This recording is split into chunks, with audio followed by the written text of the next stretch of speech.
What's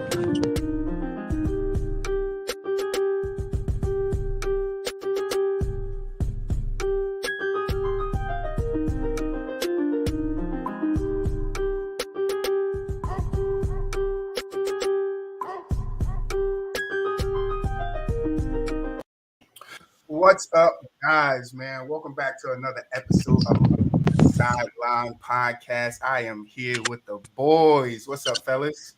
What's up? How's it going? How everybody doing today? You guys good? You ready? You ready? Yep. Am I the only one excited for this? I'm excited, man. I'm excited to get into some James Harden. But first, let me get the introductions out of the way. We got GK. Are you with me? What's up, GK? Yo, I'm hype. I'm just sleepy. I just woke up. All right, we're gonna wake you up some more, man. We're gonna wake you up some more. We got Ty back in the house. Yep, I'm back for another episode. I'm ready to debate this tight end thing, especially because I already know it's coming. So it's coming. It's coming. And we got a new guest in the house. We got Phil in the house. Phil, how you doing, brother? Guys, how you doing? Good. You breaking up a little bit, but we're gonna work with it. We're gonna work with it. No, it's all right. I see you on the road. It's all good. But what's up, guys, man? We're getting into it, man. It's our first live show, man. So I'm excited. If you guys are joining us, I see we got 4 viewers. Thank you guys for joining us. 5 now. Thank you guys for joining. But we got to get into it, man. So let's jump right into it because, we don't like to waste time with, introduction. If you're watching us on YouTube, make sure you like the video, subscribe to our channel. Facebook, join the group, man. We have some discussions over there. We're getting back into it. And then you can find us on Twitch now, too. We're over on Twitch if you want to catch us live, man. But let's get into this James Harden thing. So James Harden has played 2 games with the Knicks. And him and Joel Embiid is kind of balling. They're balling. And I can't deny it's looking good right now. But I still have some questions. Like, I still have some legit questions. Like, what is it going to be like? What is it going to be like in the playoffs? Like, can they sustain this in the playoffs? And GK, I'm gonna start with you. What's your thoughts on this Joel Embiid, seeing him after 2 games? Yeah, I don't think that people feel threatened enough as they should be. I think that the East is in trouble. I mean, I pretty much have the Bucks and the Sixers rising to the top, and I honestly just think the Sixers are going to be able to get there because I really think, the 2 MVP caliber players and just the inside out game. I just think it's going to be unstoppable. Like, how are you going to stop it? I don't think it can be stopped over the course of 7 games. Like, I'm going to have to see it. So I can't wait to see it. Ty, what's your thoughts on it? Yeah, I agree with that 100%. I think it's unstoppable. I think this is reminiscent. Now, I'm not comparing these players to each other in any way, but this is reminiscent to Kobe and Shaq. The inside-out game is just dominant. And you look at the supporting cast around these guys, Tyrese Maxey's actually stepped up his game since James Harden's shown up. The only question and concern I have would be Tobias Harris because he's not been playing well the 2 games with James Harden. I believe he had 6 points and then 10 points the next game. So obviously he's a 20-point-per-game scorer. Obviously he's going to need to step that up a little bit. But I think James Harden and Joel Embiid are the best duo in the NBA right now. I'll say that with confidence. And I think they will come out of the East and go to the finals. Phil, what's your thoughts on it? I think James Harden's trash, and I can't say it. I think his whole game is trash. I think he's bastardized all the rules in the game. And as much as Embiid was growing on me the last couple years being a diehard Knicks fan, I like the fact that he told Ben Simmons to kick rocks with flip-flops, and now he's got a guy who wears bodysuits because he's not in shape. Really, and this is just going to be the early benefits of James Harden realizing what it's like to play with a big man. But wait until one of these games where James Harden starts tap dancing, taking 22 steps with 6 seconds left, and he turns it over, and he looks around like he got shot with a ray gun or something. Joel Embiid is going to go crazy on him. And, Joel Embiid will be right because James Harden is just a notorious loser. Okay? I love it. I don't even think they make it to the Eastern Conference Finals. I love it. I love it. So That's why I asked him on, bro. I'm kind of there with him. I'm glad. I'm kind of there with him because I'm listen. You guys know, GK knows. I had some questions about James Harden's character from day one. You know, when he made this when a report started coming out about him wanting to get out of the Nets situation, but he didn't want to come out public because he didn't want to be viewed some type of way. And I'm like, yo, bro, you just did this in Houston, then you got to the Nets, like, and the Nets was a place you asked to be at. Like, you was like, all right, I'll go there. Like, I'll go play with KD and Kyrie. Like, and wait. James Harden goes way further. Okay, let's take it back to the sunny days at Arizona State pre-Beard, right? Like literally like a 4 out of 10. Then he got on the Thunder. They drafted him thinking, oh, we could develop this guy. The first taste he has of actually doing anything, good, bad, and different, all of a sudden he jumps to Houston. Why? Why did he jump to Houston? Because he didn't want his shine to get knocked. He didn't want to work for it. Then he went to Houston. They had a pretty good team, and he did the same thing Melo did. A la Melo, he destroyed the franchise, called all the shots, and then when they lost, he blamed it on D'Antoni, which I don't care because I think Mike D'Antoni's a sucker being a Knicks fan anyway. And then he complained and whined his way into the Nets where he could have just showed up in shape and gone and won multiple championships. And what did he do? He wore a bodysuit, and he talked more about he spent more calories talking about why Kyrie wouldn't get a vaccine than actually working out for an NBA season.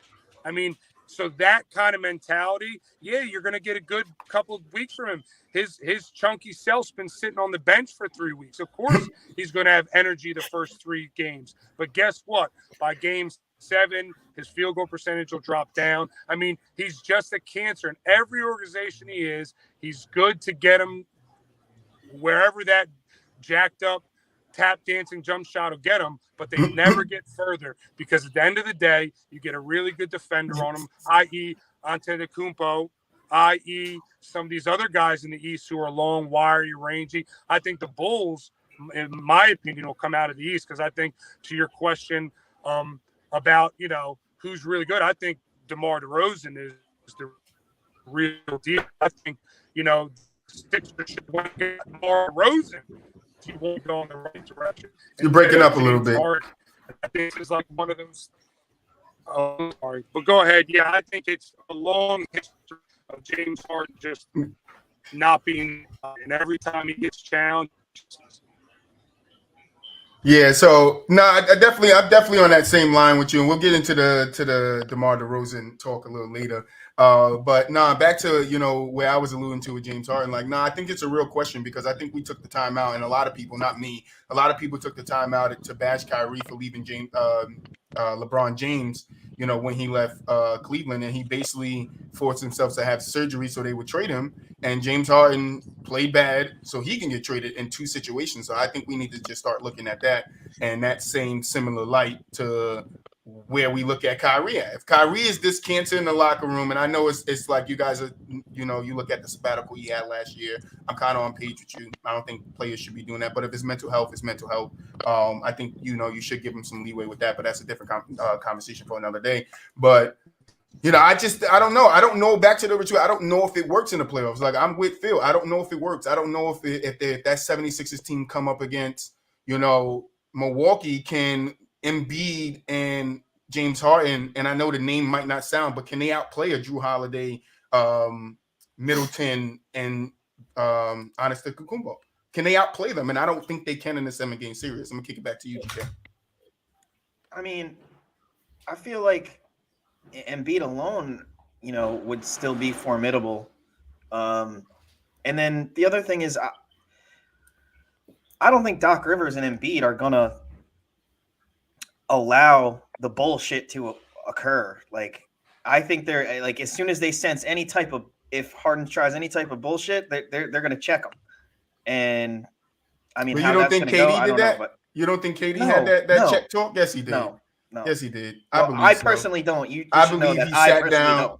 So I believe they sat down and KD was like, "Yo, bro, what's going on? Like, we doing this or what?" You don't think KD will have that? Because KD, like, No. I don't know where you guys get this mindset that KD don't want Did to win KD another have that chip. conversation with Kyrie Irving or Yes, not? yes, That's what I yes. want. He said he has. Yes, and he said Kyrie won't change his stance on the vaccination. He had to talk with Kyrie. That's what I'm saying. You don't think he had that same talk with James? Like, yo, we can still do this. When James and KD was on the floor, they was killing teams. Like together, healthy, they was killing teams. Like the only reason why they didn't beat the Bucks last year was because James injured his hamstring, which people are questioning.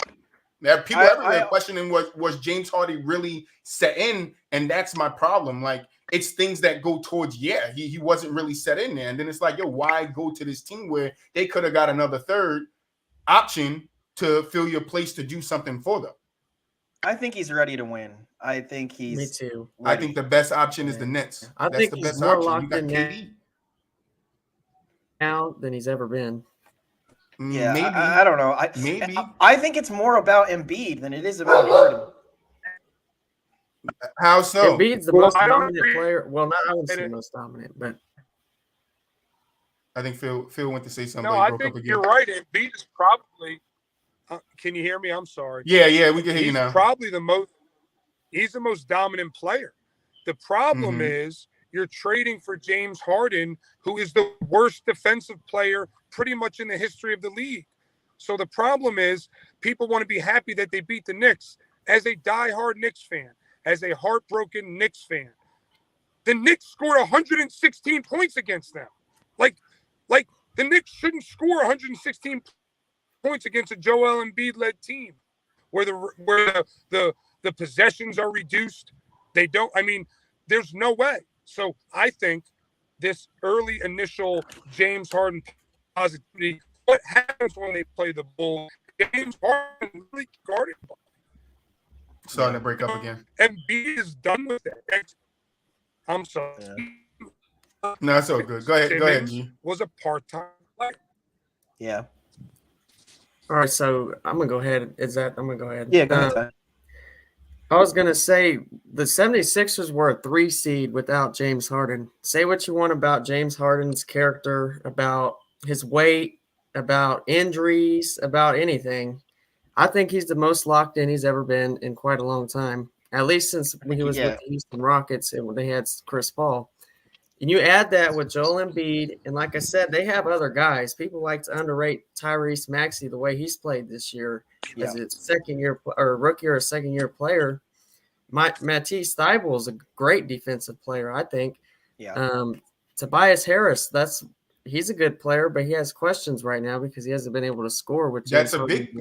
That's a big question, but that was a question going into it. That's not just a question that came out of nowhere. It's a question going into it. How is this going to affect Tobias? But Tobias is going from being the second option to now. There's no longer any pressure on Tobias, and I don't think that's true. He went 1 for 6 in his first game. I think because you don't think that affects him mentally, like. I got a lesser role, and then even with the 6 shots, even with it being a third option, and in the first game that James Harden played, he went 1 for 6. That's not. You don't think in his mind he's like, oh damn, I'm not making. All right, this already is like, all right, I got to do something because I'm not taking, the best. I'm not making the best of my opportunities. I didn't make the best of my 6 attempts at the field. He went 1 for 6. In the second game, he had 12 points. I don't know what his field goal percentage was or how many he shot, but. Like it's going to affect them. Like even Maxey, when the first game coming out, he didn't have a good game either. Well, no, not the first game. James Harden, the game, not the game with James Harden, the game before James Harden. He didn't have a good game. Always like a game before that. I remember him when James Harden got there. He came out and didn't have a good game. I think it was the game the 76ers lost. I forget how they played, but he didn't have a good game. So can Maxey still be consistent enough to?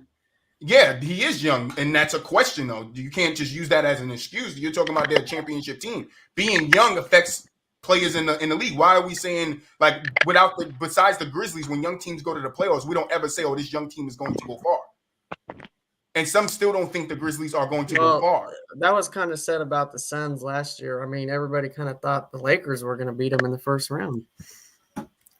Well, I mean, I wouldn't say the Suns are young. I'm talking about a young teams. Like the Suns are young.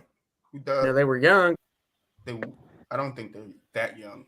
No, they're like in the middle of the pack. But they're not that young. But playoff experience wise, they didn't have very much. Besides Chris Paul and Jay Crowder. some of the stuff with the Sixers, though, everyone's job is changing. Everyone. And let's be honest, Tobias Harris shouldn't be shooting 20 shots at the NBA level anyway. Okay. Facts. But the reason you could win with him was the people who Harden replaced, i.e. Ben Simmons, as though I think he's soft as cupcakes. He's a 6'9" above average defender. So what'd you have? And he didn't want to shoot. So what'd you have? Inside out, pass, wide open three. That's why little Curry can play there. That's why some of these other guys can, Cox and these other guys can play at Philly because they pass. Well, now you're going to have a situation when you start Brooklyn. You saw it everywhere else he's been. What happens? Pass, hold. Pass, 12 Euro steps, turnover.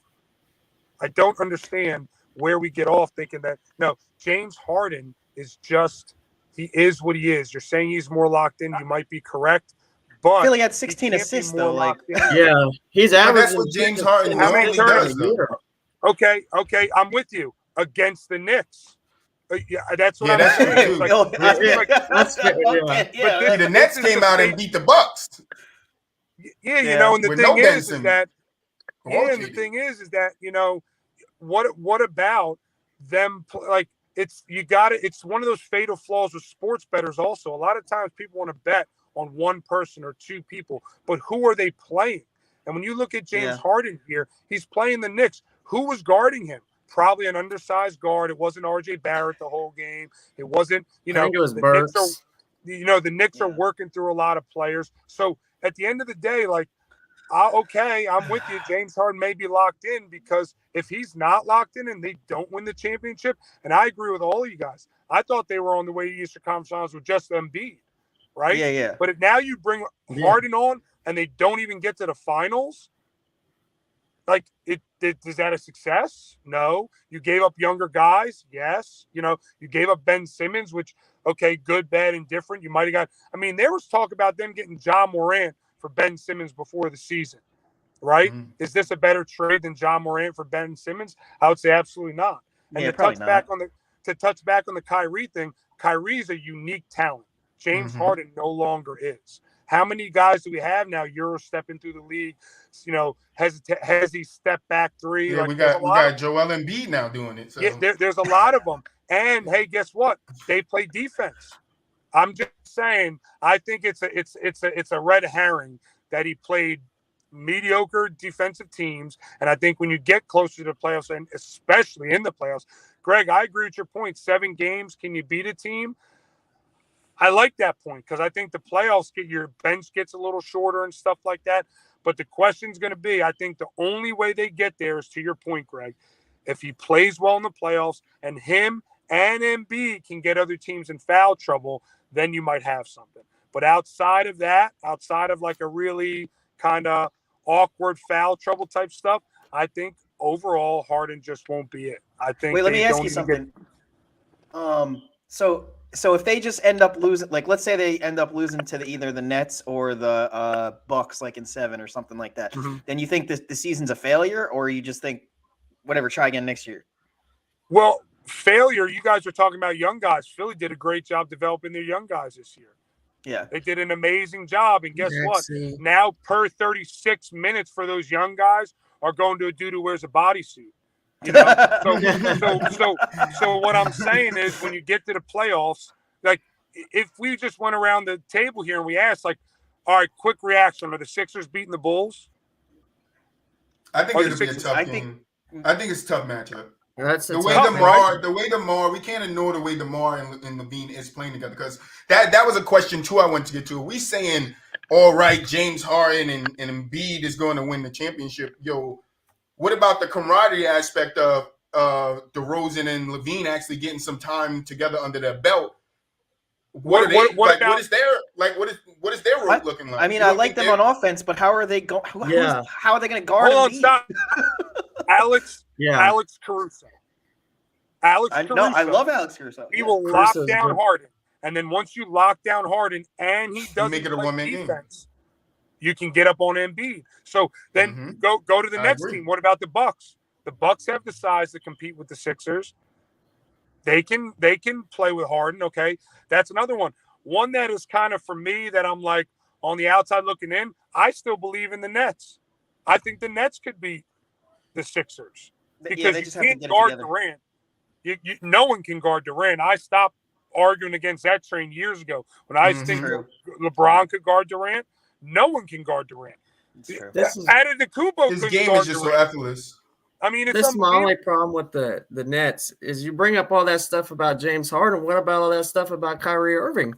Well, So, Kyrie, what are you talking about? Kyrie Irving about to been. be able to play. Kyrie Yeah, Irving about well- to be able to play everywhere full he's time. been, So if Kyrie problems come have back followed full him. time, Kyrie come back full time. Look and in the Nets go Cleveland. He couldn't further make it than- work. Troy, with you LeBron. love Kyrie. He You couldn't love make it work Kyrie. with LeBron. If the Kyrie gets full time, right? If Kyrie comes back full time, KD come back, and Ben doesn't even play, right? Let's say Ben don't play the playoffs rest of this season. Kyrie and KD, I'm taking over and beating James Harden. Why? Because they understand each other. They can effortlessly play off of each other, and Kyrie has such deep of a bag that I don't know who stops him on the Maxey not shutting him down. He's getting torched. Tybull's getting torched by Kyrie. I'm taking. That's what I'm saying. Who's Kevin stopping Durant KD over on that both team? players. Who's stopping no, I KD on agree. that team? Kevin You don't put a Durant. heat on him, he's gonna cook him. But how is it that we can bring up all this stuff about Harden, but then be like, "Oh, it's not a big deal"? No, because we used to talk about Kyrie already. We used to talk about Kyrie. Why are we going to bring the Kyrie slander back up when we talk about it already? Everybody talks about the Kyrie slander. Nobody talks about the cancer James Harden is. Nobody talks about I mean, they're both got their issues. Yeah, and I agree. I hate Kyrie, but you can't replicate Kyrie. No, that's true. I was in a text message with a bunch of guys in a fantasy basketball league, and I swear I said I will take anybody except Kyrie. I don't like personally. I think he's kind of eccentric and this and that and the third. But when it comes time, and especially if they lift the mandate and he's able to play every game, there's no way they step on the floor with those two guys and the supporting cast they have, which is good, right? They just picked up Paul Millsap. They got a couple guys they didn't pick up Paul Millsap, but their supporting cast is good enough that Kyrie is unique and Durant is unique. No, I agree. That's what I'm saying. That's a hard combo in the playoffs. Like it is. Kyrie and KD is a hard combo in the playoffs. Like you guys are seeing James Harden and Embiid. Yeah, in fact they are. But are you saying that combo is better than a KD-Kyrie combo when they effortlessly can play off of each other? Like, as much as you guys saying the pick and roll for James Harden, like, the way Kyrie and them going to play, and then let's even now factor in if Ben comes back. Now you talk about defense. That's the question, right? Can they play defense? Now you anchor your defense around Ben like Golden State does around Draymond, and you have everybody else around him play help defense. That's what they say KD's greatest defense is help defense, right? Being in them clogging links, right? So give KD the same success, and I think the Nets have the formula for it. Can they use a little bit more shooting around the edges? Yeah, but I think they have a well enough team that if they're healthy and they're going into the playoffs with either Kyrie or KD or Kyrie, Ben, and KD, only team I can really see, and like I said, I'm big on the Heat's defense, especially when a game slows down. I was just going to ask. Can slow them down, but yes, Kyle Lowry can slow them down, but I don't know if the Heat can get over that hump. Maybe. I was just gonna ask everybody, like, does anybody have the Heat beating anybody or what? Oh, like, yeah. We didn't talk about the Heat at all. I got the beat. I think the Heat could beat the Bucks this year if Giannis don't go into that matchup the same way he did last year. Well, I mean, they have better players than the Sixers because they beat them 2 years ago.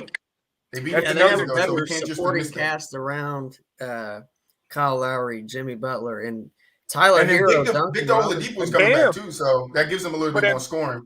But who's one of the only centers that can guard Embiid 1-1-1? Bam. He's one of the only guys. Bam definitely makes it tough for him. And so Bam was locking down Giannis in the bubble. And I don't think that he can lock Embiid down. No, can he's make Embiid look? Can he make him look mortal? Sure. Lesser? Yeah. But then if you take Jimmy Butler and have him lock up James Harden, we've seen that story before. And then you want me to do Maxey versus Lat? I'm good. That's what I'm saying. Like, it does come down to matchup. That's a good take. Yeah, hey, I'm with Phil on this one. I'm with Phil on this one. But let's move on. Yeah, let's get off this. Yeah. Let's move along. So let's get into the PG13 Jimmy Buckets and DeMar DeRozan debate. So I want to shout out Player's Choice. Shout out Dub. Dub is a big Jimmy Butler fan. And after the first time we went on it, because we went on it twice, so go check out their last 2 episodes. You can find me and GK on it. Dub talks highly about Jimmy, but then we had a little conversation about PG, Jimmy, and DeRozan. So me and GK talked after the show, and we was like, yo, I think that'd be a good topic to talk about. So I'm going to present a question to you. I'm going to start with you, Ty. Who are you building the team around? Paul George, Jimmy Butler, or DeMar DeRozan? Oh, I like Paul George a lot. Look, I realized what he did in the playoffs last year, but I'm going to have to go with Jimmy Butler here. This may sound crazy, but his defense, I like his defense. I like what he did in the bubble when he led that team to the finals. Everybody can say what they want about the bubble, but he got them there. Ultimately, they lost to the Lakers, but looking at him, you put pieces around Jimmy Butler that actually fit around him, you get a team that's going to the NBA Finals, and that's what I'm trying to build. That's it? That's all you got? And then this year, looking at this year, you look at all the pieces that they put around Jimmy Butler, like Kyle Lowry, they brought him in. Victor Oladipo, I know he's been there, but he's been hurt. Now he's coming back. Tyler Hero, all these players that fit well around him. I'm definitely taking Jimmy Butler. You just look at I would go with the resume here. Paul George has never been to an NBA Finals, if I'm correct. Looking at, and that's no indictment on him. That's an indictment on some of his supporting casts he had in the past. But Jimmy Butler did do that with not that great of a supporting cast a couple years back. I wouldn't say it wasn't a great supporting cast. Bam was playing above his level. Tyler Hero was playing, I think, above his level too, and even Jimmy Butler was. But you look at DeMar DeRozan, I would take it. To me, it's either between Jimmy Butler or DeMar DeRozan here. Look at what DeMar DeRozan's doing, but you put them pieces around him that actually fit around him in Chicago, and look what he's doing. He's an MVP candidate this year, and he could possibly win it. I have him as an underdog winning the MVP this year if he keeps up this play, in the second half of the season. Who you say you got DeMar winning it? The MVP, yeah. And, as an underdog, I'm not saying. Go ahead, GK. As a dark horse, I like DeMar DeRozan. So, I think out of the 3, the most versatile is probably Paul George, right? 2-way player, he can handle the ball. He can, pretty much guard anybody but like a big. He's got range. I don't really like his leadership skills. DeMar, I just feel like we've seen the DeMar story for long enough. He's good, and he can be a key component to a team. But ultimately, I picked Jimmy too, and not because he's the best talent of the 3, but in terms of if I want a leader or a one or somebody for the guys to follow or somebody to really push the envelope during practice and all that, the guy with the most grit, I don't know. I just feel like if I was his teammate, he would have me fired up the most of the 3, and that's why I'm building my team around Jimmy. Go ahead, Phil. It's a tough one. I would probably go DeRozan. I think he's got the pedigree. I think he's got the experience. I think he's a year older than Jimmy, or maybe a year or 2 younger than Jimmy. I'm not.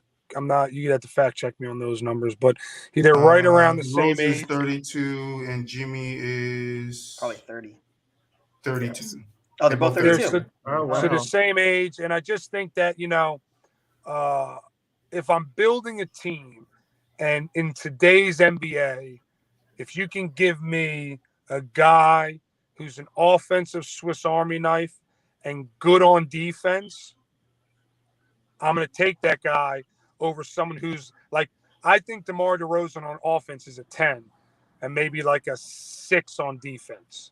Mm-hmm. Right? But I think Jimmy Butler's a 7 and a 7. I just think his biggest thing is he's the best all-star glue guy you ever seen. I think he's everywhere he's been great in the locker room. Imagine if Ben Simmons didn't have his first hissy fit and get him thrown out of Philly. Imagine him and Embiid the last years. But I guess what I'm saying is, in today's NBA, I see DeMar DeRozan being a better fit with the now and the future than I see Jimmy Butler being a better fit for the now and the future. Because as the rules change, his defensive dominance valuability wanes. I just think that Jimmy Butler's – I love Jimmy Butler. I'm a big-time Jimmy Butler fan. I've been a DeMar DeRozan fan, but just seeing him in the right system now with other long athletic guys, you can just see. I mean, the Bulls are, in my opinion, one of the top 3 or 4 teams in the league when they have it going. And I can't say the same for the Heat. Again, I think the Heat matchup-wise are great, and I think you hit a diamond in the rough with Bam. But as far as building my team, I think because he doesn't take as much physical damage as Butler does, I think I would go to DeRozan. And I also think DeRozan has shown in the past he's also a good guy in the locker room, but much more quietly and not, in a different manner. And I also think that's consistent with today's player. I think in another 5 years, Jimmy Butler's kind of hard-nosed type way of going may not resonate with today's player like DeMar DeRozan, who kind of quietly leads from the front. And again, he's never taken team unfriendly deals or anything like that. So I think the only thing that gives me hesitation is DeMar DeRozan can't shoot the 3 to save his life unless it's a buzzer beater, which is crazy to say. But I mean, what I'll say is this. He is the only person in the league ever to shoot better than 50% and score more than 37 points a game. He just beat Wilt Chamberlain like last game. And anytime you can pass Wilt Chamberlain on any all-time list, and you're doing it as LaVine is missing games, coming back and forth, as Caruso's missing games, coming back and forth, you see that has to at some point come down to DeMar DeRozan just being a great leader, a great floor general, and really coming into his prime as a player, which is kind of weird, right? I think he's coming to his prime a little late, but that's why I would take him. Yeah, so, I mean, I think Jimmy is the toughest. I agree with you, Phil. DeMar has the offense, but I think PG just has the deeper bag, like when it comes to like how he gets his offense. Like, I'm looking at the numbers, but I'll say that for the second half of this question. But yeah, I think it's hard for me because I think all these guys are close. Hey, if I'm talking about numbers, if you look, DeMar DeRozan. Oh, he lost him. Hey, perfect time. But yeah, I think it's close. I think PG. I think I would take PG though. I think like I could build a good team around him, and I think he will go further because we done seen Jimmy with different types of teams. We done seen him on the Heat. We done seen him with Karl-Anthony Towns. We done seen him with Embiid. We done seen him on a team basically by himself. Right. With the Bulls. So I mean, and then DeRozan, I think DeRozan is playing like this because he has a lot to prove this year. Like he has a tremendous amount to prove to let people know, like, yeah, I'm just because I was in San Antonio, those years happened. Don't think that I'm still not this a player that was going head to head with LeBron. So I give him a lot of respect too. But I will go if I'm building a team PG. But let's get to the second half. Who is the better player? PG, Jimmy Butler, DeMar DeRozan. I'm gonna pull up some stats for this real quick. I got the stats right here for you. I'll start with Jimmy on his career or this season. What you want? I think career because we talking about who's better. Go career. Go career. So he's 17.7 points, 5.3 rebounds, 4.1 assists, 46% from the field, 40 was 3-pointer, 32 from the 3-pointer. Free throw we don't care about, do we? You want the free throw? No. I don't need any of these stats. The efficiency is 49 Yeah, I think But for the people at home, they might need the stats, bro. So they don't gotta look it up. DeMar DeRozan on his career is 20.6 points, 4.4 rebounds, 3.9 assists, 46% from the field, 28% from 3-pointer, and then his efficiency looks like it's 40-something. I can't see because his ad is in my way. But then PG13 is 20.4 points, 6.4 rebounds, 3.6 assists, 43.6% from the field, 38.1 from 3-pointer. And then he has a 51 a 51%, 51.4% efficiency rate. All right, so I'm gonna go with PG13 as the best player. I like what GK brought up earlier about his leadership. That's part of the reason why I did not pick him. To build my team around, I want a leader. But to say, you can't, that don't factor in on this, but I think he's definitely the best player. He's got the most skilled game out of the three, I would say. The ability to shoot the three, the ability to drive in, the defense ability that he has. I'm definitely taking Paul George here. GK? Yeah, I agree. He's got the most range of the three. I think his offensively, he's probably, I guess you could argue for DeMar, but it's close enough to where I can just say Paul George has got more length. He's a better defender. So the best player, I guess, in terms of like just thinking for a prototype, like intangibles aside, then it's got to be Paul George for me. Phil? Yep. Who's a better player out of the three? Paul George, Jimmy Butler, DeMar DeRozan. I'm gonna be honest with you. I just will never ride with Paul George because I think he's a dirtbag from his Pacers days. So I hope he gets some sort of minor infraction and gets suspended the rest of the season and the rest of his career. I can't say the rest of his career. There's no bias. There's no bias there for being a Pacer. I really don't like Paul George. I think he's one of those guys who's good enough, but he's never going to get there. So, his numbers are good, but if you look in the playoffs, when him and Kawhi should be winning championships. And Kawhi's been hurt, but look at Embiid. Again, if we're talking about top of the food chain type stuff, we thought DeMar DeRozan was going to die in Chicago, and they're one of the top teams in the league. And Paul George, as good as he is, and I agree, his numbers are good. Was that maybe because DeRozan was on the Spurs when he was young? You didn't get a lot of shots in Popovich's system. Was it because Paul George was the Pacers? He could shoot it from half court if he wanted to. Sure, all those things are true. But I would go with, begrudgingly, I would say Paul George might be on the same level as DeRozan, but I think he's just a better player. I coached for a while. I would take DeRozan all day. Yeah, I'm going PG. I'm going PG.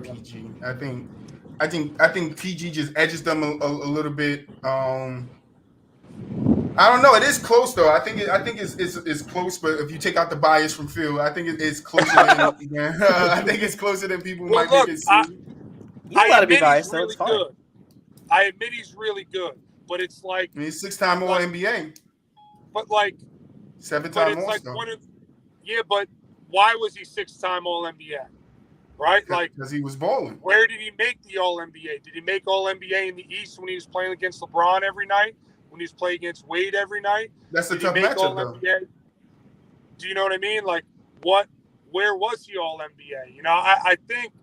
I think Paul George, I think his collapse in a couple playoffs will stick with me. But I don't disagree. If you guys voted that way, I would vote for it too.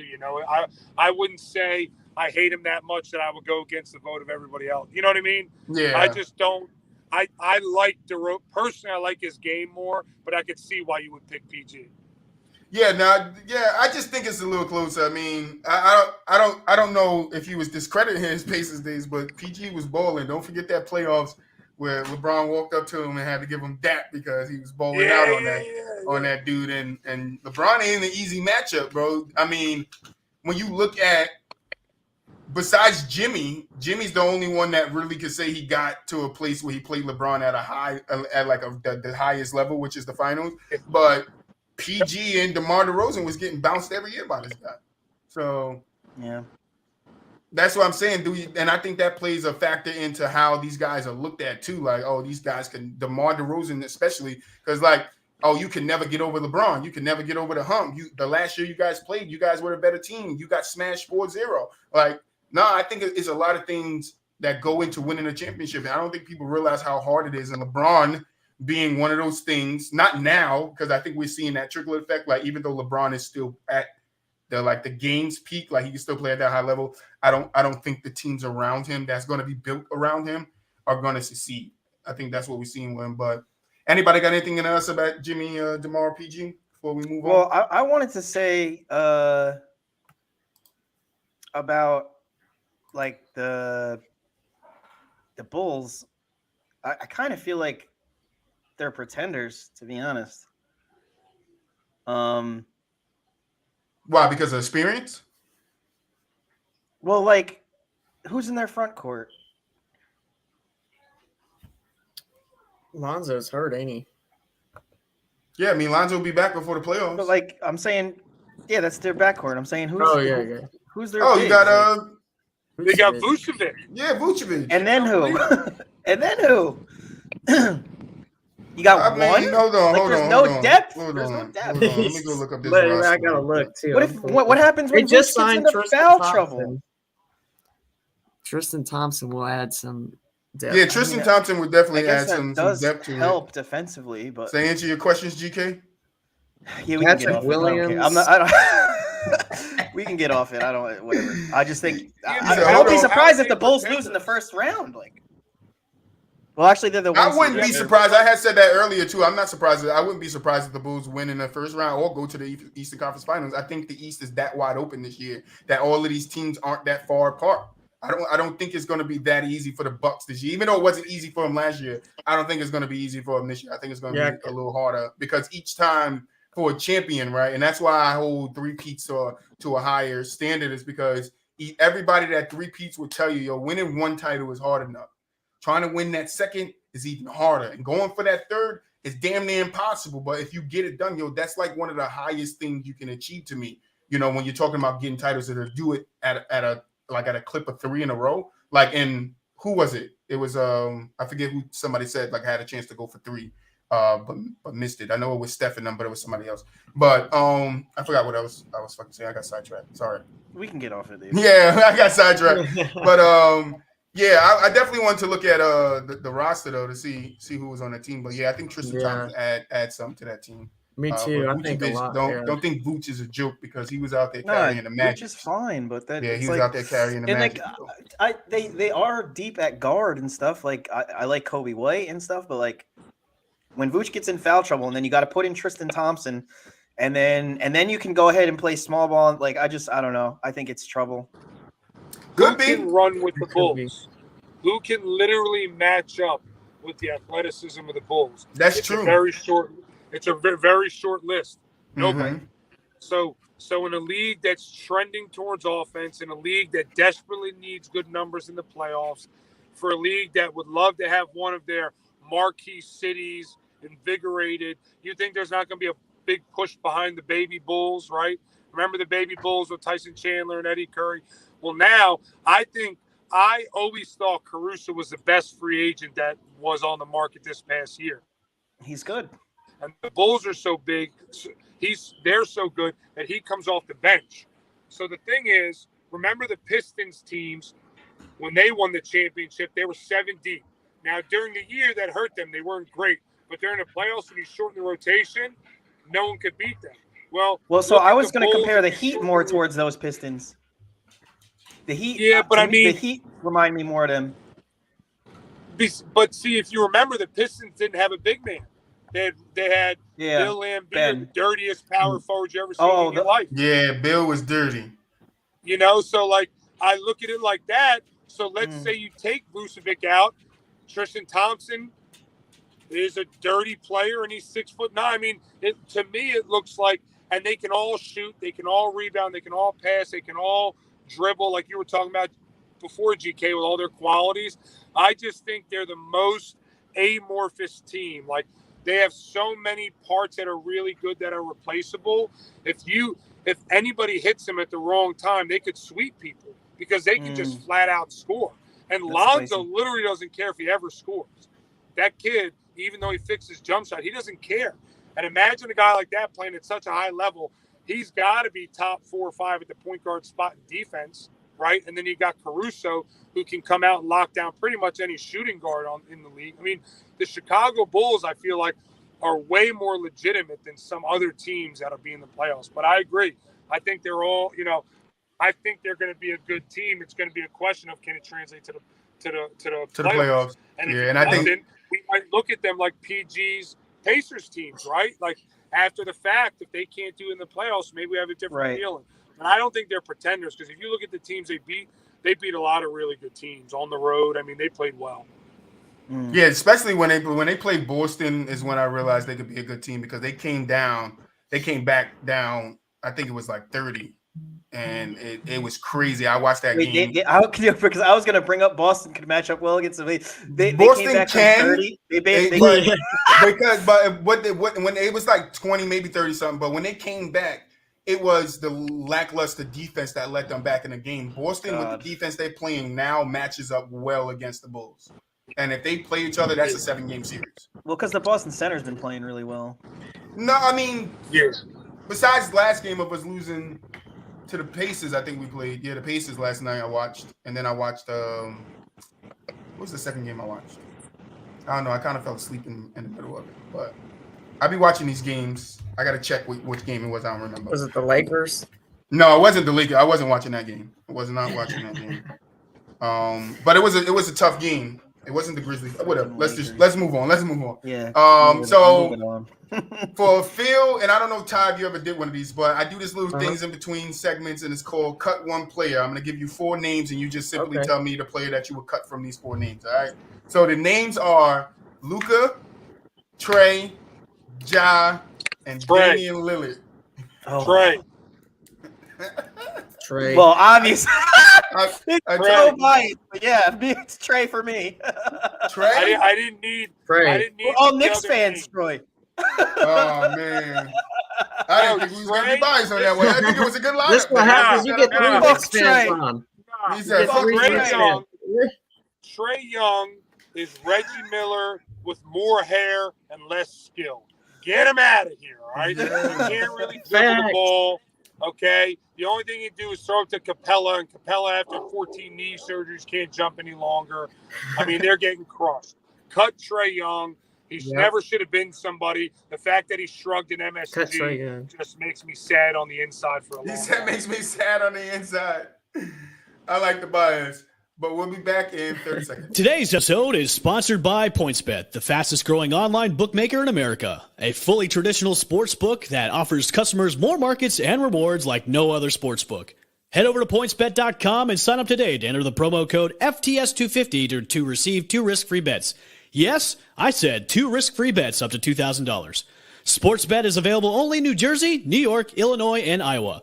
Void where prohibited, must be 21 years and older. Gambling problems? Call 1-800-GAMBLER for crisis, counseling, and services.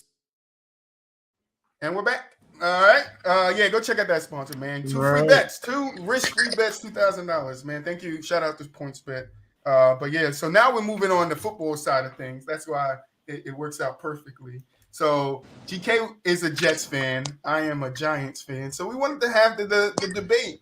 Who's going to have a better season next year? Who's going to have it? And I'm going to start with you, Phil. Since you're new here, we're going to start with you. Jets or Giants? Who you got having a better season next year? Jets. I think their wide receivers are way better than the Giants. I could agree there. I think their defense is better. I think their defense is better.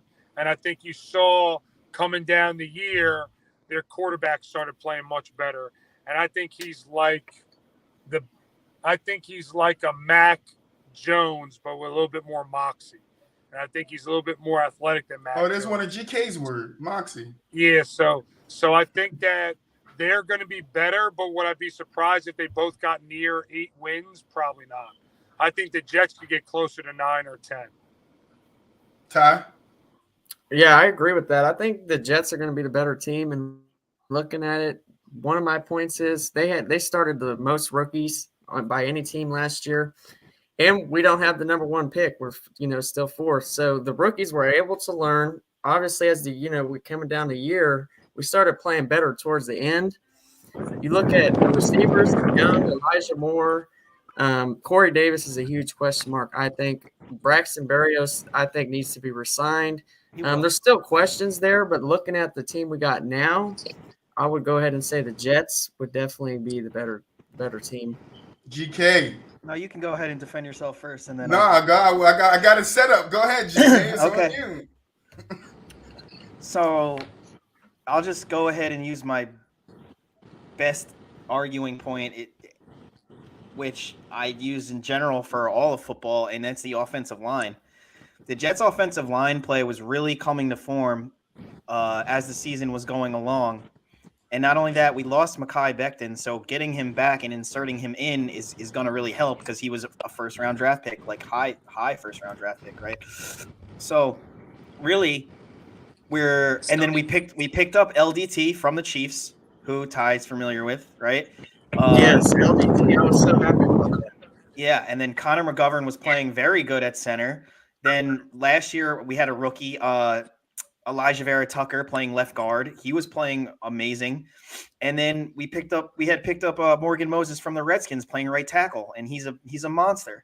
Not only that, then our number one backup, George Fant, was in pass protection. I believe his pass protection was the top 5 left tackle in the whole league. So that being said, if anything else, like you could say quarterback might be a question mark. You could say the defense might be a question mark, whatever, but you can lean on that offensive line to protect your quarterback and to run the ball. And we saw that, Carter was running the ball pretty well, especially for a rookie, right? So that being said, versus looking at the Giants offensive line, which is a nightmare, like probably bottom 3 offensive line in the whole league. So on top of that, even if they were good, I don't think Daniel Jones is good, but we don't even know. So here's my thing. Offensive line, question mark. Quarterback, question mark. New coach, question mark. GM, question mark. Like, you would have to have exactly. Yeah. So you would have to have so many. Think about all of those 5-6 variables that are maybes. Even if the Giants were to turn the ship around and have a close to 500 season, you'd have to hit on like 3 to 4 to 5 out of the 6 or 7 of those variables. Because most likely if you miss 1 or 2, like if the coach ain't it or the quarterback ain't it, they're going to still be in rebuild mode for the next 2 to 3 years and still be below 500. So it just doesn't look good. They're where the Jets were last year with the quarterback situation, but there's no good quarterbacks in this class. I mean, that's worthy of taking, I think, at number 5. You know, they got a Sam Darnold basically and Daniel Jones. They got to make the decision. And there's no top 5 quarterback we're taking this year, so they're in a bad spot there. If I could interject for 1 second, Go ahead, I Phil, almost took the Giants because Daniel Jones, I think, is the guy. He could be. No offense to anybody, but I watched a bunch of Giants games this year, mainly because I bet against them. I ain't gonna cap. But what I'm gonna say is, I saw 3 or 4 games where he made the right throws. They should have won. His receivers it's hitting him in the face mask. It's hitting him in the hands. They're wide open, and I just didn't think Daniel Jones played as bad as everybody painted him out to be. And he also did all that without Saquon Barkley, and he also did all that with a crappy coach. So I feel like, Greg, your point about the variables are really good, but I also think some of those can get remedied if you get one of those variables right. If you get a good coach. Right. If you get the good coach, I think you can have a trickle-down effect.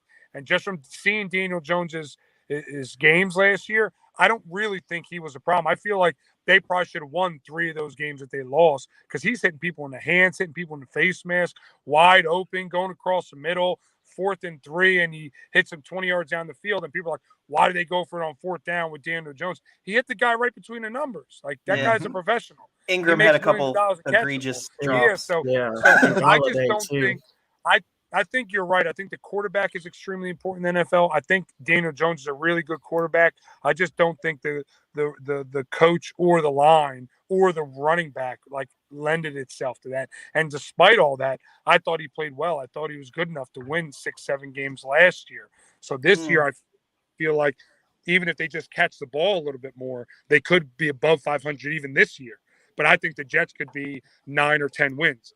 I think the Jets could be that good this year. So, I mean, before I just want to stand up for Daniel Jones real quick because I seen him and he really did hit some games where and then think about how that they extrapolates don't call out. him Dimes for nothing. Yeah.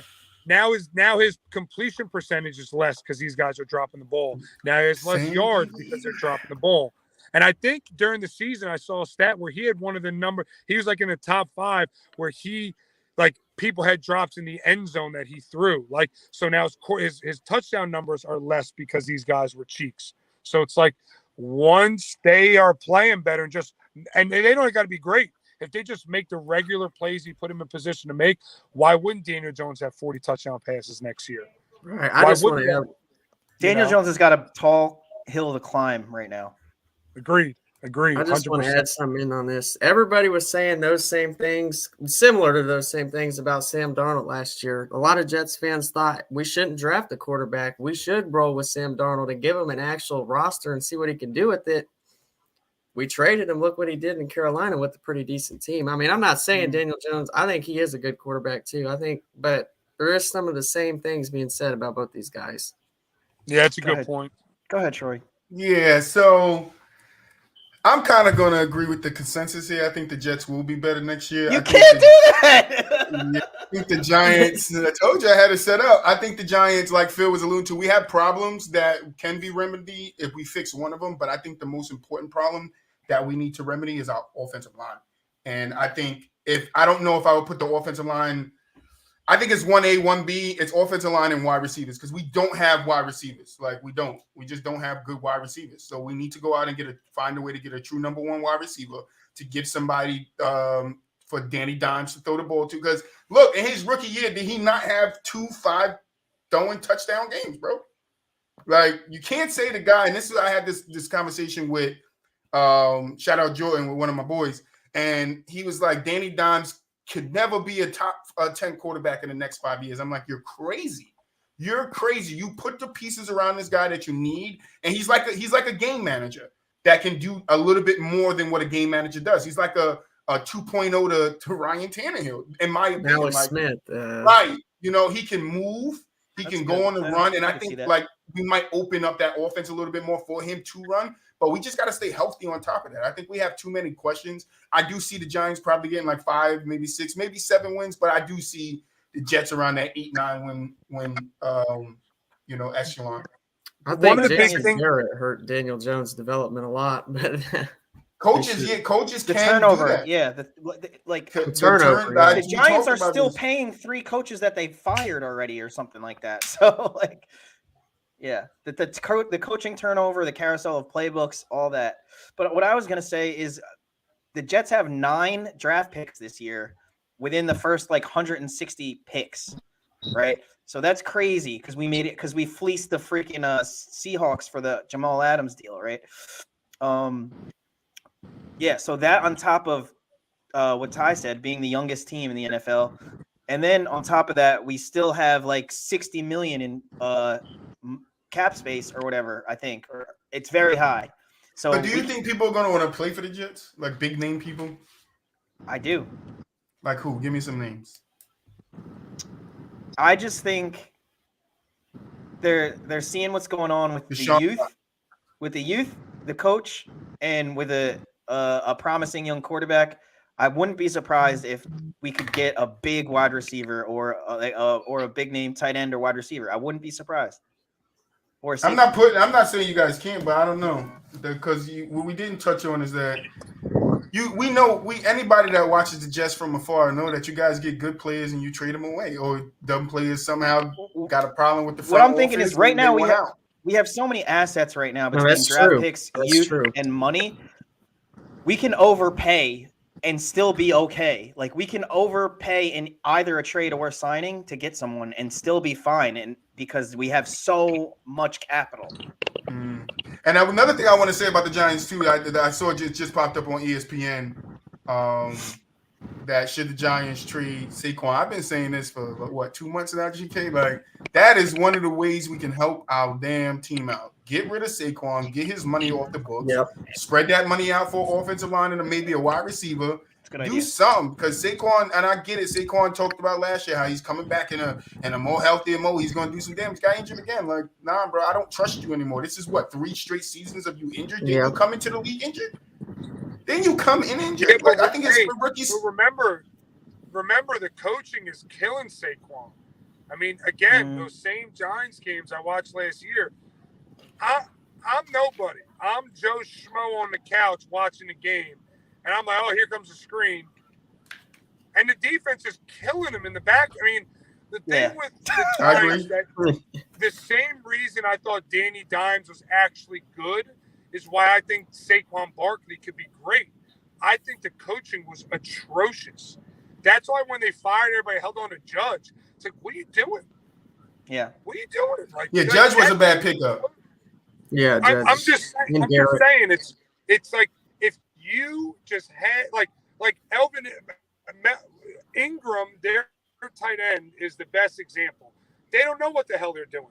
He's not a good blocker. He's not a great pass catcher. He's great at getting open, but he's got rocks for hands. Okay, so at the end of the day, at what point are you going to say, okay, to make Saquon the best he could be, we got to have a blocking tight end who can catch?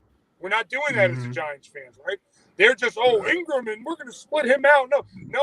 No. If your offensive line isn't great, like that's what Travis Kelce does great. I know later we're going to talk about the tight ends, but that's what Travis Kelce does great. If he has to step in and chip someone, he's crushing someone. And then he's still bound his fist going to get open, do his thing. With Ingram's not that guy. So why do you I think that's I think that's a big point too. I think that's a big point too. Is like the Giants, we always draft good potential, but it never pans out. Like, look at what was his name, Eric Flowers, the offensive lineman. Yep. Like, how long did we hold on to hit this guy and give him chance after chance after chance, and he was just letting people in. Here, come into my house. There you go. Here's my wife. You can lay on top of her, like letting him sack the quarterback. Like, nah, bro. Now come on, bro. The only scenario I see where the Giants benefit from moving Saquon, the only scenario is what Greg just talked about with the Jets when they moved Jamal Adams. Yeah, if we get a package back that sets us up for the future. Or get a couple really good picks, then move them. But if you can't, then you got. I firmly believe in Saquon. It's one of the reasons I think the Giants could win 8 to 9 games next year if they just had a coach who had a blocking scheme that was consistent. I think Saquon, you wouldn't even be talking about him.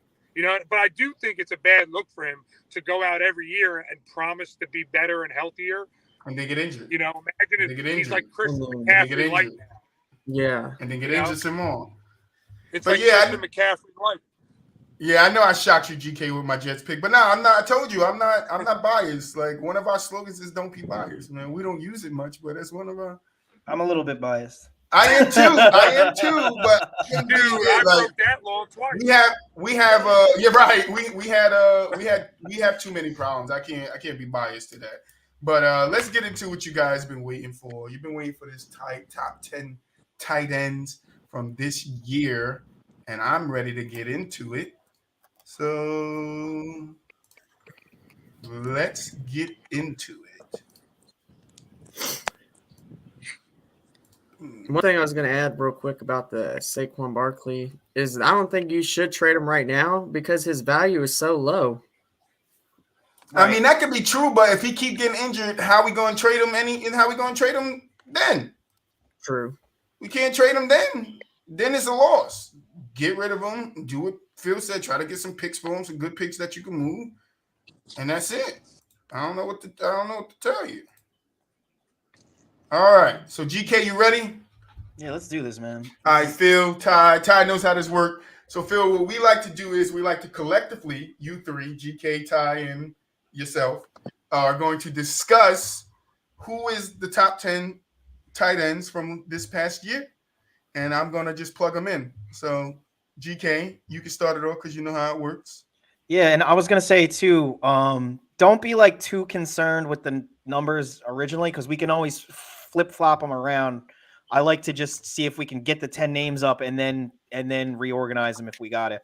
But I think we can all agree at number 1, except I don't know if you want to argue for Kelce, but I mean, the argument for Andrews at number 1 is pretty strong. Like it was like tied for the most touchdowns, but was like way, way, way ahead in yards and catches. So, I mean, for me, Andrews is number one. Okay. I think it's definitely Kelsey. And look, this is why. Let me bring up my point. Okay, go ahead. Travis Kelsey is the number 2 option on this offense, and he still put up, I believe it was 1,000 yards, a little bit over 1,000. He was 1,000, yeah, and 9 touchdowns. Mark Andrews is the only option to throw the ball to pretty much on the Baltimore Ravens. That's a good point. Phil, you got anything to add here? I would, if you gave me the opportunity for Andrews or Kelsey, I would take Kelsey every time, because Kelsey can catch it and run away from people, and we've never seen that from Andrews. He's a hash marks guy. He's a third down guy. And for Kelsey, he can actually outrun people, and his route tree is bigger, right? Andrews might get more targets, but if you look at the route tree that they actually are asked to run, Kelsey has a better availability of, a route tree also. So I personally would go with him, but I couldn't argue Andrews. I think you're right. I don't think I could argue Andrews. I hear yeah, I think Andrews, I think it's 1A, 1B. I mean, I think they're right there. So this is really interesting because normally I'm not really a stat guy, and I'm more the other side for both points that both of you guys just said. So I'm not mad at having Kelsey at 1, and I'm actually kind of hyped because of the talking points that you guys use against the stats. So as far as building this list together as like a team for the 4 of us, like I'm perfectly happy with having Kelsey at 1. I'm just a name writer. 3. Don't count me in this. 3. Not this is 3 through 10 are going to be interesting. Yeah, really you got the top 2 off the board. I'd go with Kittle here. I wouldn't argue that. I think Kittle at 3. If he was healthy, he'd be the most complete tight end, I think. So I would go with Kittle. Yeah, he only played 14 games, and he was still statistically still 4th, and with only playing 14 games. So I'm not mad at that either. I'll put him at that's fine with me. So are you going Kittle? Yeah, let's do that. This is where it gets interesting. Pretty much, I think top 3 was pretty easy. This is where it's going to be a little weird. Let's do it. Ty, why don't do you have a proposal for 3? Or for 4? I mean, I want to go with Pitts because he had 1,000 yards, but the touchdowns were lacking. Only 1 touchdown. That's pretty. That's a little egregious. What about Darren Waller? I'm gonna go with Dalton Schultz. Phil, how do you feel about Schultz?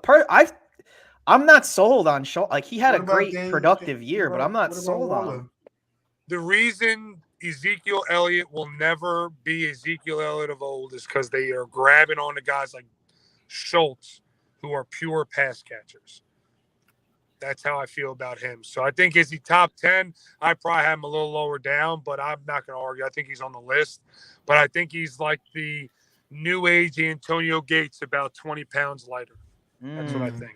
I like it. What about Darren Waller, though? You're skipping one. I can't let you skip one. Well, I think he would be in the top 3. He's the guy I thought about instead of Kittle. Well, listen, though. We have to use this current season as a big Darren Waller was third in fantasy points. No, he wasn't. Yes, I'm looking at Waller was really good this year. Yeah, I would go with Waller. He only had, I'm literally looking at the list right now. It's Mark Andrews, Travis Kelsey, and Darren Waller. It's the top 3. And then George Kittle, Kyle Pitts, Rob Gronkowski, Dallas, the guy from Philly, Hopkinson, Schultz. Waller had 93 catches, 665 yards, and only 2 touchdowns. So for me, I can't put him at number 4. Wait, hold on. I'm 2022 tight ends list. This fantasy list. That's what I'm looking at. I'm just going by what I'm looking at. That's the list they got. Bro, I think I could say, I think sort of in the back end of the list, one of the guys I really like for next year based off this year is the guy from Seattle, Gerald Everett. I saw him at the end of the year kind of sneaking in, and you could see he was constantly Yeah, getting he's 21st on my 5, list. 6, 7, 8, attempts. And I mean, they would, targets, and you could see he was averaging a little over 10 yards a target at the end of the year. And I thought that looked good going into next year. So I might supplant him in near the end of the list. But Waller's got to be in the top.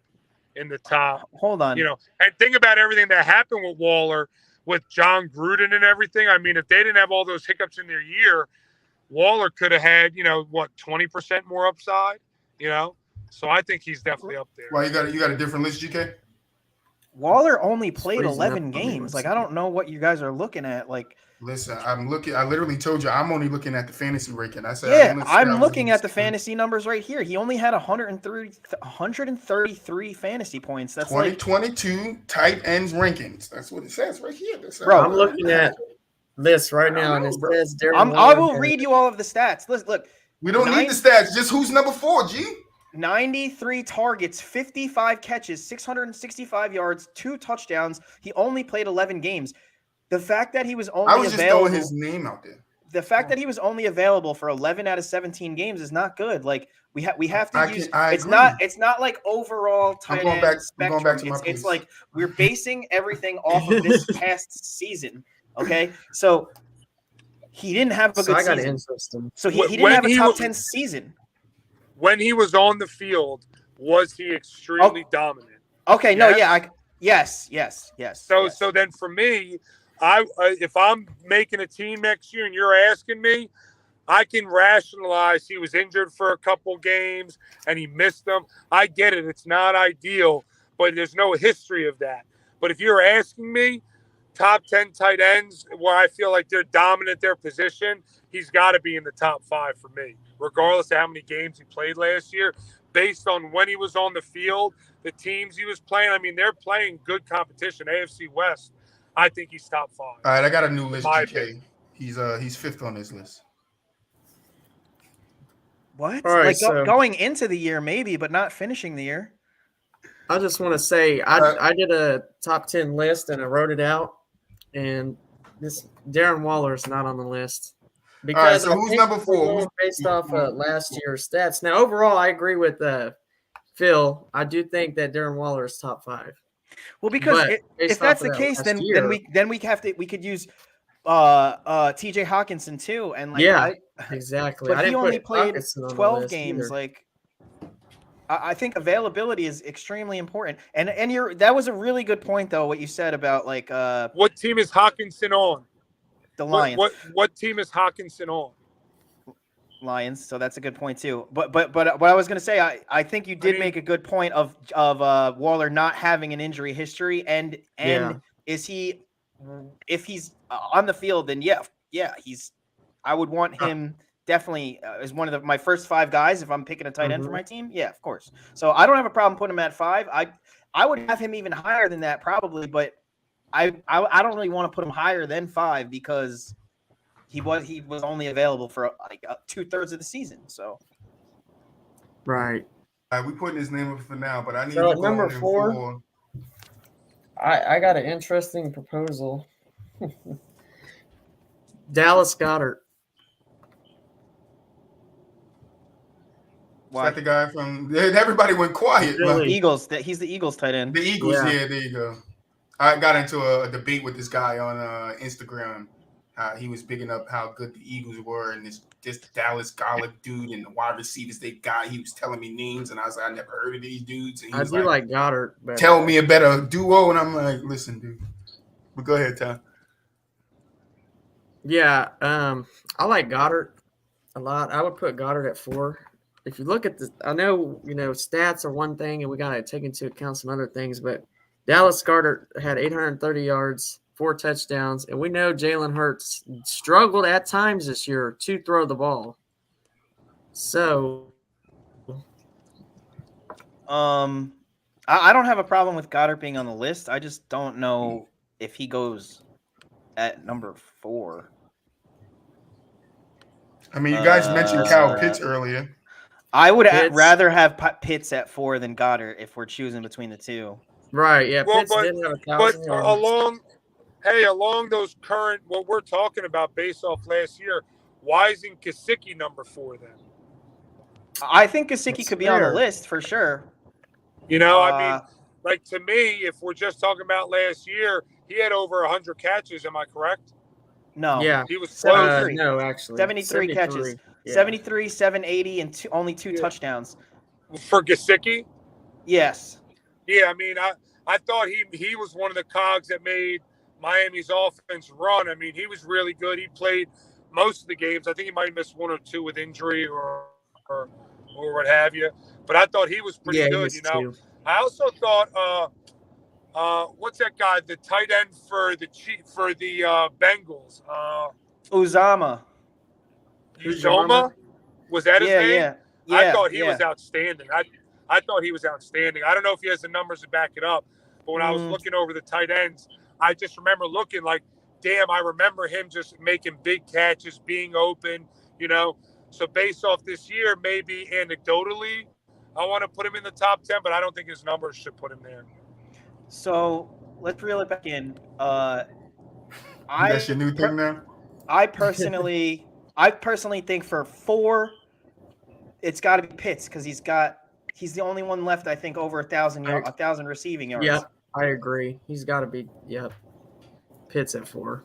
He had 1,000 yards. He actually had 3 touchdowns. I thought he only had 1 or 2. That's what the question I wanted to ask you. When you guys keep saying he only had 2 touchdowns, wait. he only had 2 He touchdowns. He only had 1 touchdown. How many touchdowns a tight end supposed to have? Like, what is your number of touchdowns a tight end should have? Like, I mean, 1. Well, so how many touchdowns did the wide receivers have?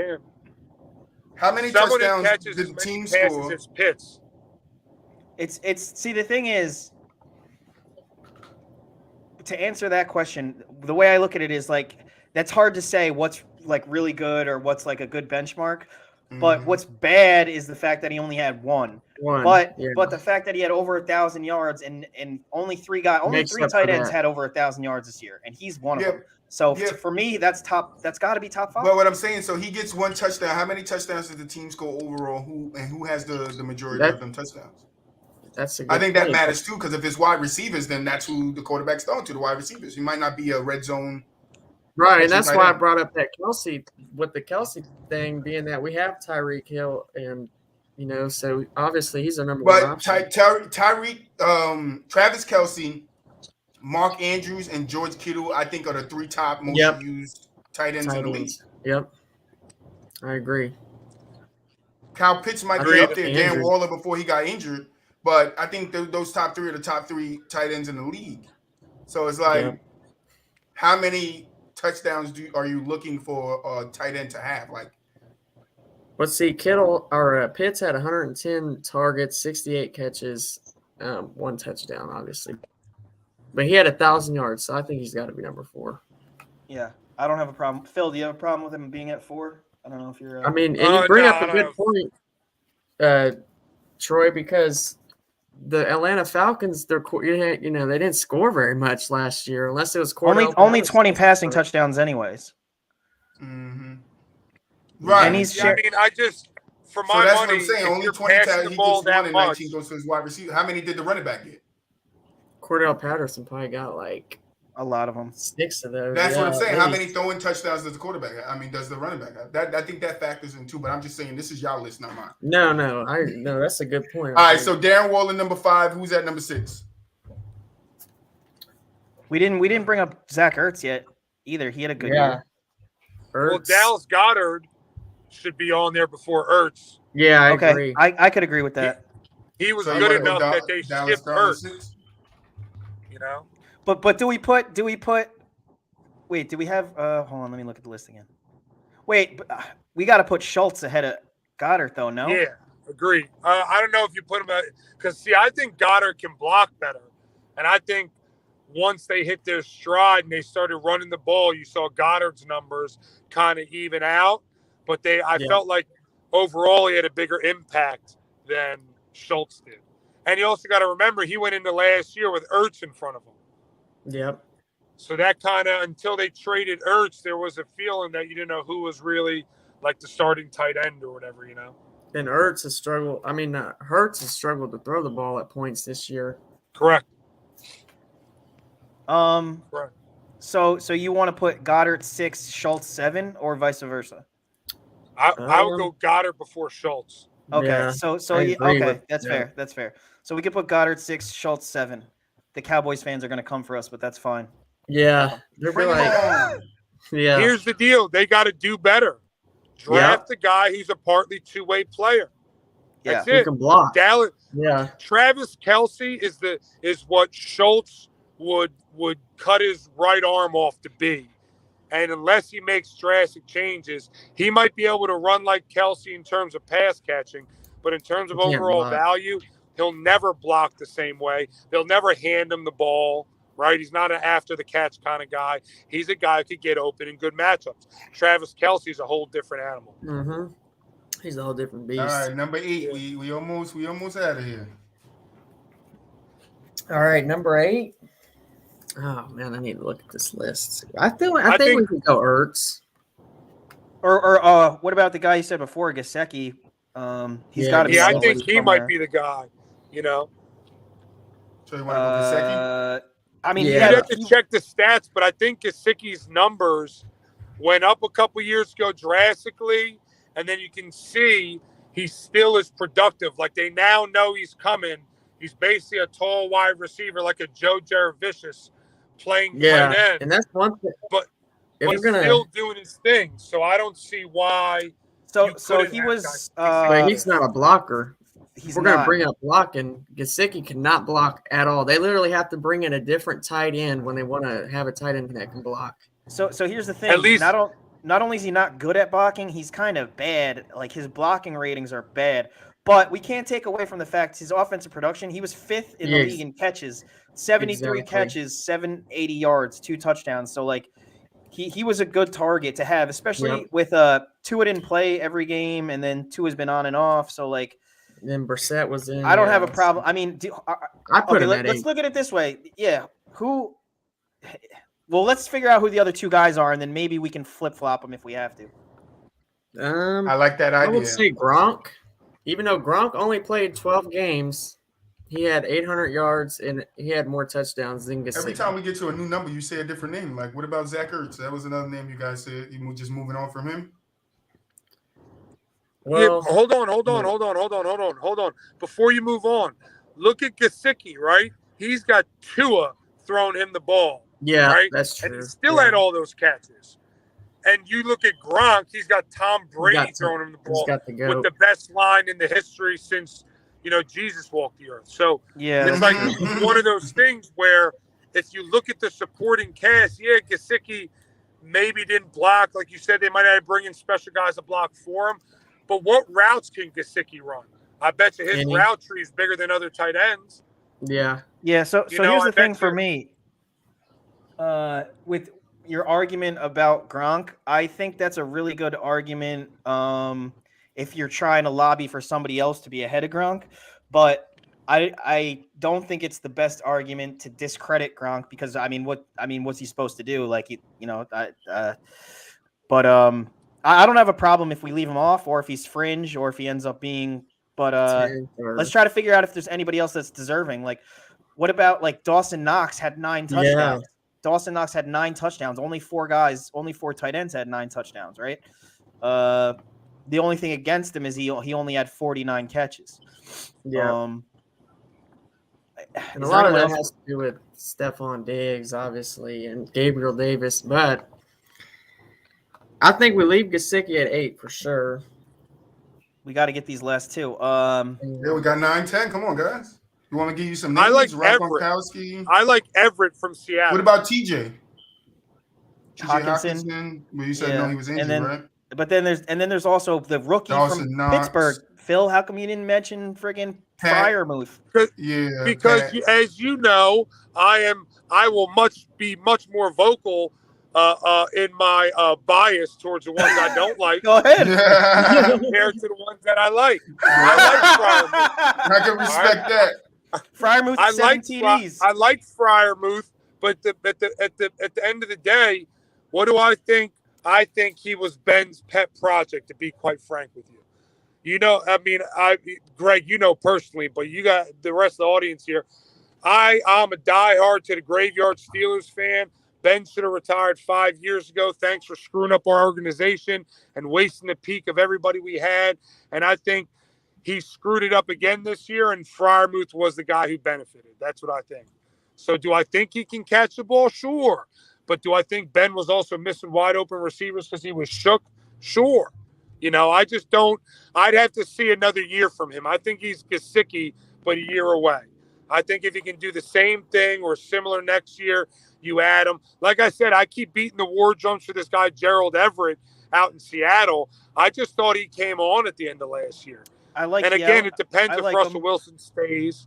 I like him, but I just thought he was good. I think he's worthy of sneaking in the back end. You know, his touchdowns may not be there, but again, look at how he came on as the season went on. Right, we got guys who aren't playing games for rest or for injury, and this guy was sort of towards the end of the season really coming on. I think in the next year he might be a good guy to put at 10.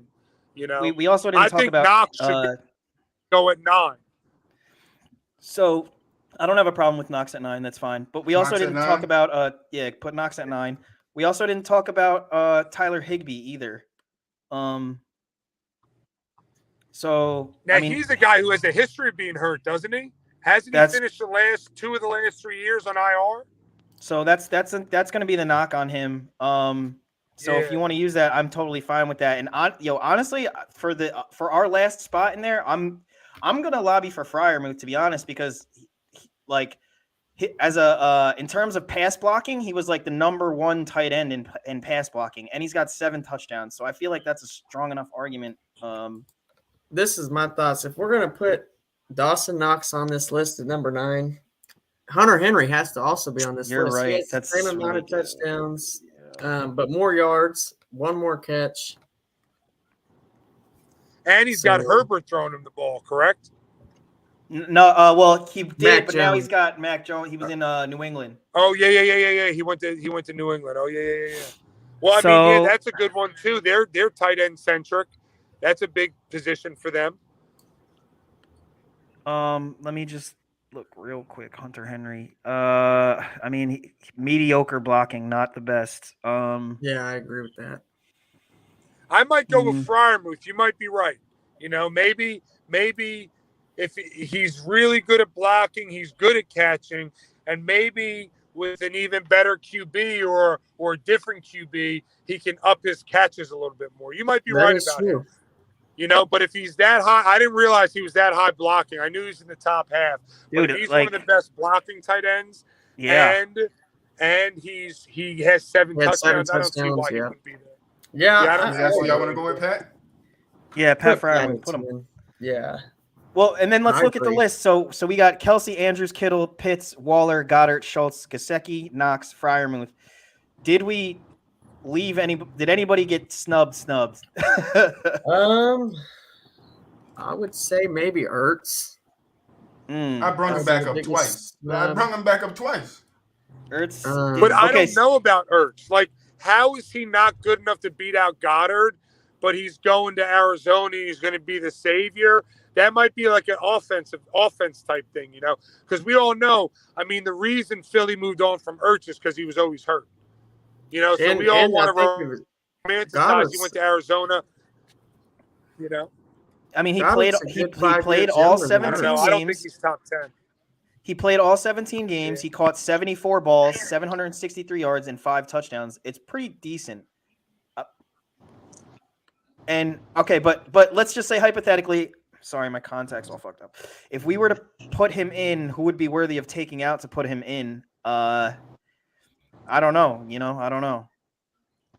Yeah, you'd be pretty stuck there. I don't know if there is one. So is this the list? You have to leave in Knox, right? Or no? Do we value 9 touchdowns that much that we have to leave him in? I kind of think we do. I mean, but look who's throwing him the ball. I mean, you know, like, that's a perfect system for not. And if you look, I'm not looking at his stats right now for Knox, but if you look, I mean, he's got to have, you know, I feel like he was coming on at the end of last year, right? So his thing is 71 targets, which is I mean, low. Yeah, that's like not even in top that's probably Ertz around had the 112. that's the 75 targets is probably around the 20th in rank of targets, right? Yep. So then he got only 49 catches, which is not high either, and then 587 yards, Let's look at the yards per catch. which is on not high either. Yeah, so maybe you take him out. You're right. Maybe Dallas Knox comes out, but I mean, The 9 I don't TDs know. is 9 It's a TDs lot. is solid. so. I mean, So here's the thing: is Ertz the only cusp guy? And if so, do we take Knox out and put Ertz in, or leave Knox? I kind of think we I got it wanna right. leave Knox. I think we got it right. Yeah, I think so too. I just want to leave Knox, but I'm just bringing up some points. I mean, I'm not saying we should take Knox off, but Right. I think Ertz, if you said, anybody that was snubbed, it'd probably be Ertz because he did have 112 targets and 74 catches, 663 yards, and 5 touchdowns.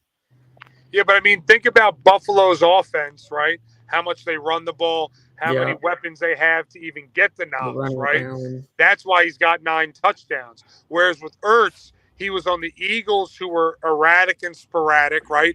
They're throwing the ball 60 times one game. And they're They're running running at the ball 60. 50 times the next game. And then he goes to Arizona, where they don't even know what it is to run the ball, really. I mean, they run the ball. I'm just joking. But they do that play action type stuff. I just Yeah. think Knox might have got the better get off. He might run more routes than Ertz. He might have a better yards per catch or something like that. Yeah, I think I'm going to go look at the yards per catch because that is a good point.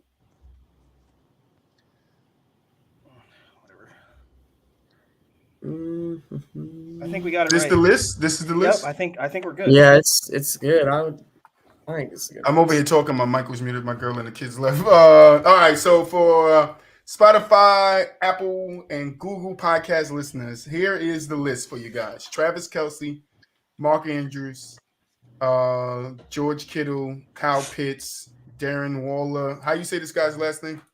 Dallas Goddard. There you go. That guy. Dalton Schultz. That's how you say his name? Or is that wrong? Yep. All right. Yeah. Mike Gesicki, Dawson Knox, and take it away, GK. Pat Fryermuth. Yeah, the Cowboys fans might come for us, but that's fine. Yes. Oh yeah, that guy, Pat. They're delusional. We're good. They're delusional. All right, that's Yeah. the list. You know how we do. Well, they're it, always man. delusional about everything. Yeah, exactly. You know how we do it. It will be up on the social media. So if you guys want to leave a comment under the Agreed. YouTube video, or you want to go over on one of our Instagram or Facebook or Twitter, and it'll be up on all those to leave us some comments. Tell us who you guys would take out, who you would leave in. But yeah, we at the end of the show, and I got one more cut that player for you guys. And I told you, I think I'm getting better at this. All right. So I got Bobby Wagner, Fred Warner, Eric Kendricks, and Levante David. Who you cutting? Kendricks. See you later, Kendricks. Yeah, Kendricks for me. Who you got, Phil? Levante David? Ooh. Unpopular opinion? That's a I'm just- spicy take. It is spicy. Yeah, it I'm is. just, if we're talking about like cumulatively for a career, then I would take him as the best. But if you're asking me about sort of going forward and fits, and I mean, remember a big reason why Tampa Bay wasn't good, like sort of was defensively, they couldn't stop anybody, right? And what changed there? I feel like David's play drastically impacted that. So maybe that's a sign that he's a great player, like career-wise. But if you're asking me to take right now, I'm not sure I would take him. But if you got all four of those guys on your roster and you can only keep three, you're going to decide to keep Kendricks ahead of David? Well, because I think Warner plays just as good in the same position as Levante David. Okay. So if I could have my druthers between those two, I'm taking Warner. So that would leave Levante Got David you. out. Yeah, that makes sense. Yeah. You know what I mean? I'm not saying Yeah, he's not good, I see your but he's point. kind of outpecked in the order. That's fair. That is fair. All right, we here at final thoughts. Ty, final thoughts. All right, final thoughts. The Knicks are trash. Tom Thibodeau needs to go. Yeah, see ya. Julius Randle, I've had enough. I'm just too. done watching this Knicks team for the rest of the year for my mental sanity. That's my final thoughts. GK? So we didn't really get to talk about Boston. Look out for Boston. We didn't talk about the Yes. West at all. Look out for the Nuggets if Jamal Murray Maybe can on return. Friday's episode. And If Michael Jam- Porter. Right, well. exactly. If the Nuggets can get back to full health and start firing on all cylinders, they might They surprise said some people. but they said they're looking to come back. Murray and Porter towards the closer to the playoffs. I think I think they can make a playoff, a like deep playoff run, Western Conference Finals, maybe Finals if they can get to where they need to be. And then I'm gonna stick with my Embiid and Harden against Phil's opinion. I think they're finals bound. So that's my final thoughts. Go ahead, Phil. Final thoughts, Phil. I don't know. I think this is going to be an unpopular opinion, guaranteed. I think the most wily team in the NBA going into the playoffs that intrigues me is Toronto. Because I really think that the reason why Milwaukee won the title last year is because Giannis was playing at an unreal level. And they got two guys who are sort of clones of Giannis that are both playing well. And they've missed a lot of time with injury. So if they can sneak into that 8th seed, I could see them really screwing up people's brackets if you're like one of those prognosticators. Because as good as Kyle Lowry has been for the Heat, I think Toronto, after all the injuries and everything settled, I think they're really good. And I just think if they can sneak in, I think they could win 1, even 2 series. Because I just think you can't teach size, athleticism, and length. And remember, you talking about PG was a both two-way player. I think both those guys on Toronto, OG and what's his name, Siakam. I think both of those guys are taller, more athletic versions of PG at this point in their careers. So I think both of those guys could be massive disruptors, on the back end going in the playoffs. So I guess that'd be my hot take my last thought going out. I want to thank you guys for having me, man. I had a blast. No, thank you, man. Anytime you want to come back, just let GK know, man. I'll send you the link. All right. We do this over here. We like debate and we like talking. It's always hearing from hearing from other people. We want to shout out Players Choice again for having me and GK on there, man. It was a blast. Hope that you'll have us back. And then they did agree that we just got to figure out some dates that they're going to come up here, GK. I had the conversation with Shaq. Shout out Shaq yesterday. So we're going to work it out. But thank you guys for watching. We out. Peace.